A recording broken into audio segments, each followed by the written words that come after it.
Love, I thank God for answering my prayers. One of those is today.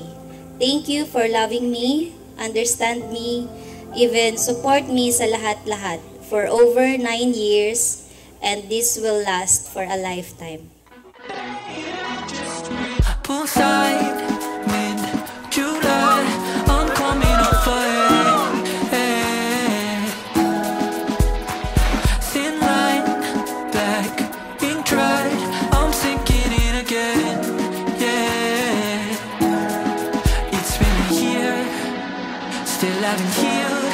I know I'ma feel better, just remember I'm on my own time.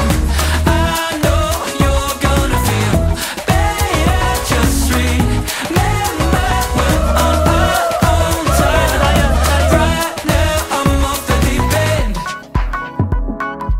So, we started as friends and later on, ako na hinahanap pag may assignments, tapos nag-level up ang thesis na. Tapos one time, nalaman ng teacher na ako yung gumagawa. Tapos sinabihan niya, Wawi, give them chance to learn naman.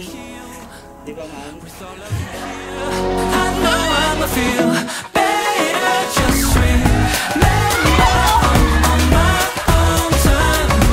I know you're gonna feel better, just remember we're on our own time. Right now I'm off the deep end.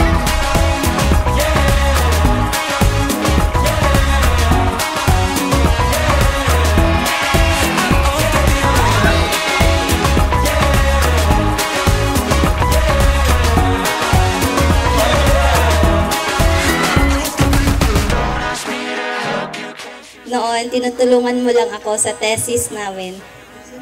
Even sa pag-review ko during board exams, and even I take my master's degree, you were always there when I needed you the most. Thank you, love, kasi di mo ako sinukuan.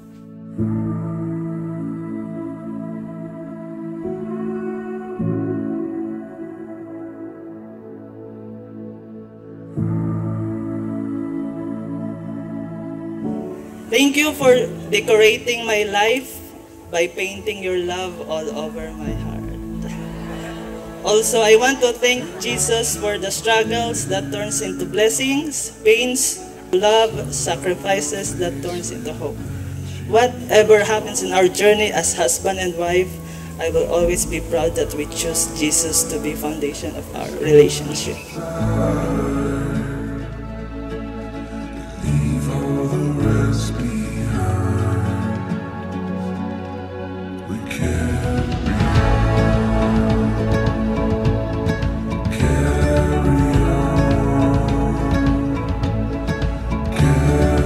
on till morning come. We carry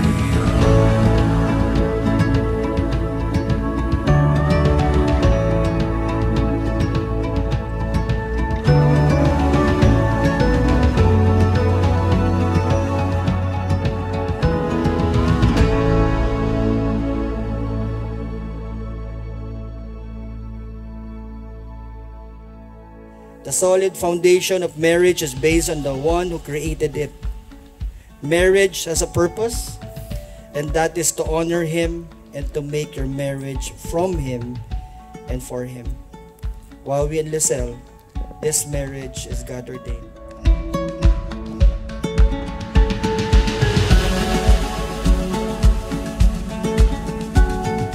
Sobrang nagpapasalamat ako sa Panginoon. Alam ni Lord kung ano ang kailangan ko, and He gave me you.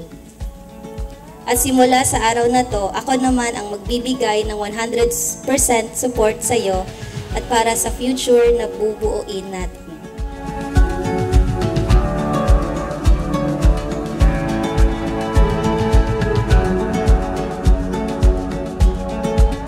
Despite our differences, we choose to help each other, endure pain together, and grow to forever. Mahal ko, ikaw ang biyaya sa akin ng may kapal, na buong buhay kong ipagpapasalamat. Mahal na mahal kita, Mr. Wawi Barrientos, at ngayon ay asawa ko na. I love you, love.